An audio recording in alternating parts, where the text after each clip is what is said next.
Assalamualaikum warahmatullahi wabarakatuh. Salam sejahtera untuk kita semua. Perkenalkan, nama saya Dion Kurniawan. Saya dari kelas 6A mata kuliah agama. Di sini saya akan memaparkan hasil kerja keras saya dalam merangkum materi 7 sampai 13. Kita langsung mulai saja.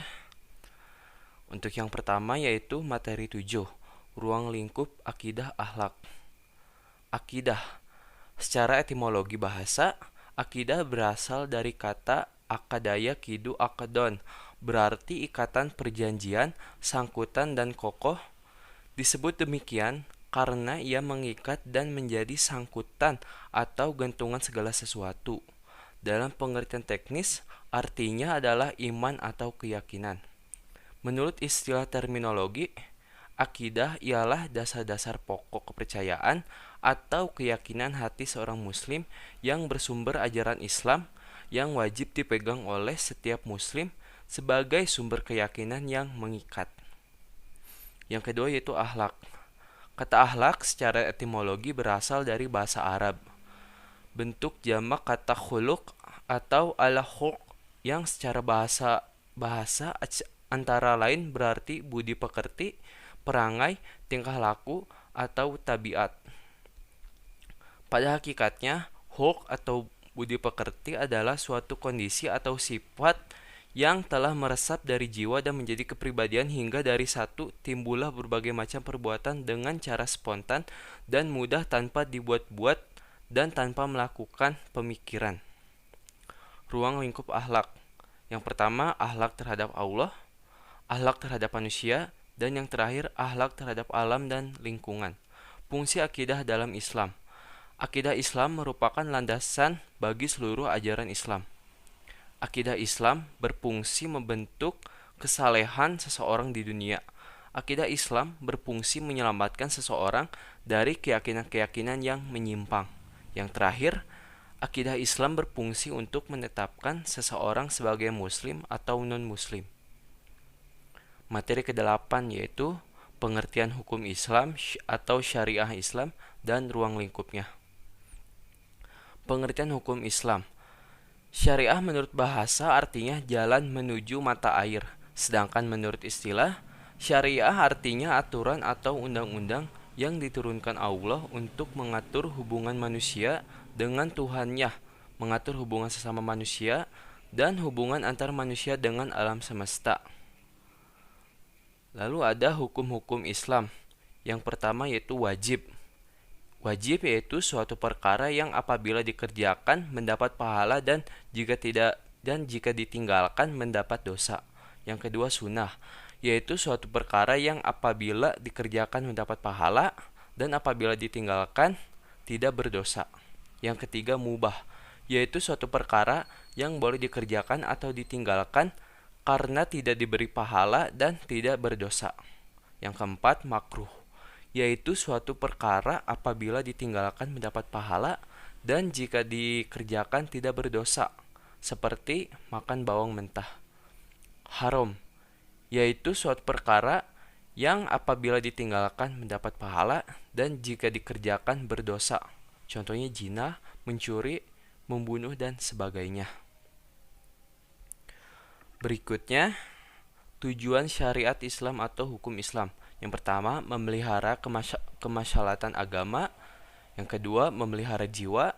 Yang ketiga, memelihara akal. Yang keempat, memelihara keturunan dan kehormatan. Yang terakhir, memelihara harta benda. Syahadat, fungsi dan hikmahnya. Syahadat berasal dari kata bahasa Arab yaitu syahida, yang artinya ia telah menyaksikan. Kalimat itu dalam syariat Islam adalah sebuah pernyataan kepercayaan dalam keesaan Tuhan atau Allah dan Nabi Muhammad sebagai Rasul-Nya. Toharoh. Toharoh berasal dari kata toharo, artinya bersih, yaitu kondisi seseorang yang bersih dari hadas dan najis sehingga layak untuk melakukan kegiatan ibadah seperti sholat.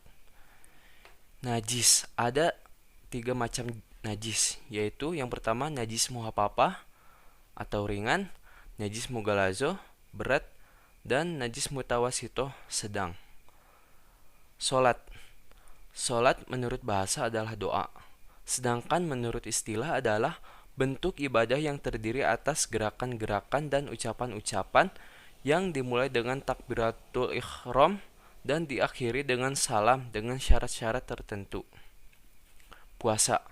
Puasa adalah menahan makan dan minum serta segala yang membatalkannya sejak terbit fajar sampai terbenamnya matahari. Ibadah puasa hukumnya wajib dan ada pula yang sunnah. Adapun puasa wajib adalah puasa selama sebulan penuh pada bulan Ramadan dan puasa nazar, puasa yang dinazarkan. Misalnya, saya bernazar akan puasa jika saya lulus ujian. Jika ia lulus, maka ia wajib berpuasa. Zakat. Zakat menurut bahasa artinya tumbuh atau suci, sedangkan menurut istilah, zakat adalah mengeluarkan sebagian harta kepada mereka yang telah ditetapkan menurut syariah. Ada dua macam zakat, yaitu zakat fitrah dan zakat mal. Haji. Ibadah haji adalah berkunjung ke Baitullah atau Ka'bah untuk melakukan wukuf, tawaf, dan amalan lainnya pada masa tertentu demi memenuhi panggilan Allah Subhanahu wa taala dan mengharapkan ridhonya. Berikutnya materi 9 yaitu akhlak dan ruang lingkupnya. Pengertian akhlak. Akhlak adalah kehendak batin yang memicu tingkah laku tanpa melalui pertimbangan baik buruknya terlebih dahulu dan menjadi kebiasaan atau sifat manusia tersebut. Syarat-syaratnya dilakukan berulang-ulang sehingga hampir menjadi suatu kebiasaan. Timbul dengan sendirinya tanpa pertimbangan yang lama dan dipikir-pikir terlebih dahulu. Perbuatan akhlak adalah perbuatan yang tertanam kuat dalam jiwa seseorang sehingga telah menjadi kepribadiannya. Jenis-jenis akhlak. Yang pertama ada akhlak al-karimah atau akhlak terpuji dan akhlak al-mazmumah atau akhlak tercela. Metode mendidik akhlak. Mendidik melalui keteladanan atau uswah, mendidik melalui kasih sayang, mendidik melalui nasihat, mendidik melalui curhat, mendidik melalui pembiasaan, mendidik melalui cerita dan kisah atau kisah, dan mendidik melalui penghargaan dan hukuman. Materi 10. Takwa, pengertian, ruang lingkup, dan kedudukannya. Pengertian. Kata takwa berasal dari bahasa Arab ittaqo yattaqi ittaqoan yang berarti takut, keinsyapan, atau conscientiousness. Lebih luas, pengertian takwa adalah memelihara diri dari ancaman siksaan Allah dengan mengikuti segala perintahnya dan menjauhi larangannya. Ruang lingkup takwa. Yang pertama, hubungan manusia dengan Allah, hubungan manusia dengan sesama manusia, lalu hubungan manusia dengan diri sendiri, dan hubungan manusia dengan lingkungan hidup. Materi 11.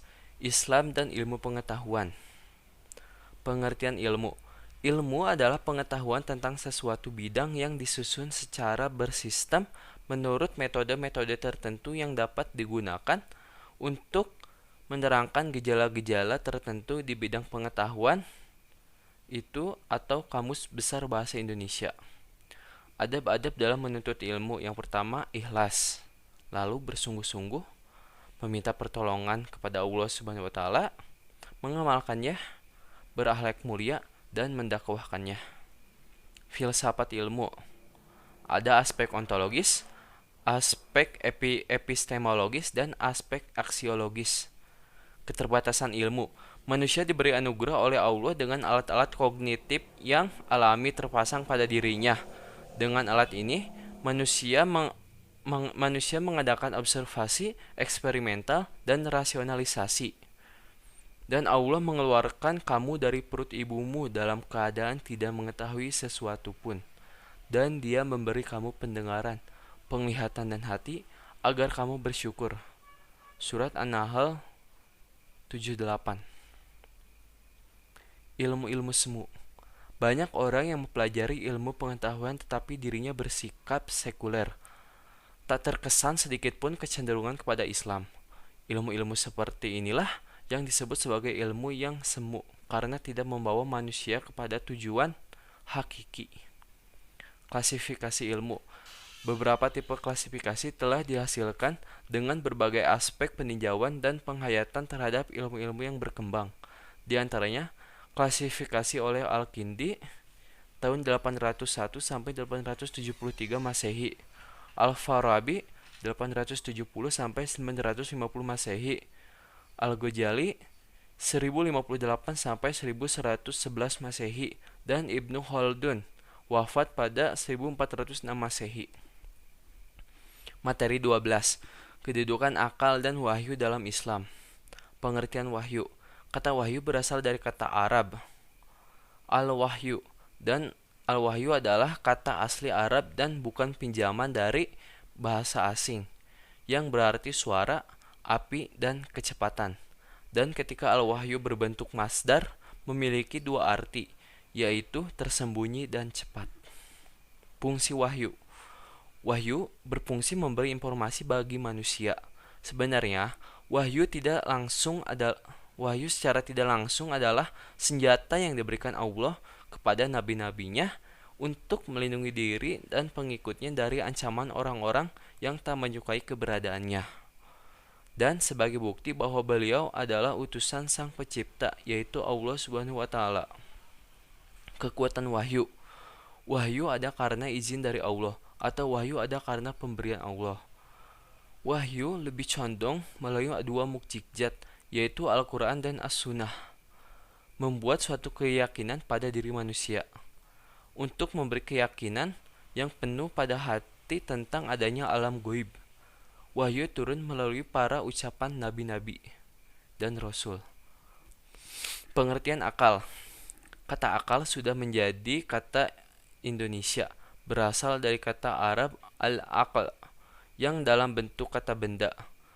Al-Quran hanya membawa bentuk kata kerjanya aqoluh dalam satu ayat, ta'kilun 24 ayat, nakil 1 ayat, yakiluha 1 ayat, dan yakilun 22 ayat. Kata-kata itu datang dalam arti faham dan mengerti. Fungsi akal yang pertama sebagai tolak ukur akan kebenaran dan kebatilan. Yang kedua sebagai alat untuk mencerna berbagai hal dan cara tingkah laku yang benar. Yang terakhir sebagai alat untuk menemukan solusi ketika permasalahan datang. Kekuatan akal untuk mengetahui Tuhan dan sifat-sifatnya, mengetahui adanya hidup akhirat, mengetahui bahwa kebahagiaan jiwa di akhirat bergantung pada mengenal Tuhan dan berbaik dan berbuat baik, sedang kesengsaraan tergantung pada tidak mengenal Tuhan dan pada perbuatan jahat. Mengetahui wajibnya manusia mengenal Tuhan, mengetahui wajibnya manusia berbuat baik, dan wajibnya ia menjauhi perbuatan jahat untuk kebahagiaan di akhirat. Membuat hukum-hukum mengenal kewajiban-kewajiban itu. Materi 13 atau materi yang terakhir, kewajiban menuntut ilmu. Menuntut ilmu. Menuntut ilmu adalah suatu usaha yang dilakukan oleh seseorang untuk merubah tingkah laku dan perilaku ke arah yang lebih baik. Karena pada dasarnya, ilmu menunjukkan jalan menuju kebenaran dan meninggalkan kebodohan. Menuntut ilmu merupakan ibadah sebagaimana sabda Nabi Muhammad SAW yang diriwayatkan oleh Mu'adz bin Jabal. Rasulullah SAW bersabda, "Pelajarilah ilmu karena mempelajarinya membuatmu takut kepada Allah. Mencarinya adalah ibadah, mengingatnya adalah tasbih, dan mengkajinya adalah jihad. Mengajarkan kepada orang yang tidak mengerti adalah sedekah." Hadis riwayat Ibnu Abdul Bar. Klasifikasi ilmu pengetahuan. Klasifikasi ilmu pengetahuan menurut tingkat kewajibannya. Yang pertama yaitu ilmu pengetahuan yang fardu ain, lalu ilmu pengetahuan fardu kifayah. Adapun klasifikasi ilmu pengetahuan menurut sumbernya, yaitu sumber dari pengetahuan syariah dan pengetahuan gairi syariah atau akliyah. Keutamaan menuntut ilmu. Salah satu ciri orang yang beriman adalah bersemangat dalam menuntut ilmu. Kewajiban menuntut ilmu berlaku bagi setiap muslim. Dalam satu hadis riwayat Ibnu Majah, menuntut ilmu hukumnya ada yang mengatakan fardu ain dan ada yang mengatakan fardu kifayah. Fardu ain adalah wajib hukumnya bagi setiap muslim untuk mengerjakannya. Sedangkan fardu kifayah apabila salah satu sudah mengerjakan maka gugur kewajibannya bagi yang lain. Adab-adab dalam menuntut ilmu bagi seorang muslim. Yang pertama ikhlas, lalu memohon pertolongan kepada Allah Subhanahu wa taala, bersungguh-sungguh dalam menuntut ilmu, berhias dengan akhlak mulia, bersikap bijaksana atau hikmah, menghormati ulama dan mengamalkan ilmu. Sekian pemaparan materi dari saya. Apabila banyak salah kata mohon dimaklumi. Terima kasih. Wabillahi taufiq wal hidayah. Wassalamualaikum warahmatullahi wabarakatuh.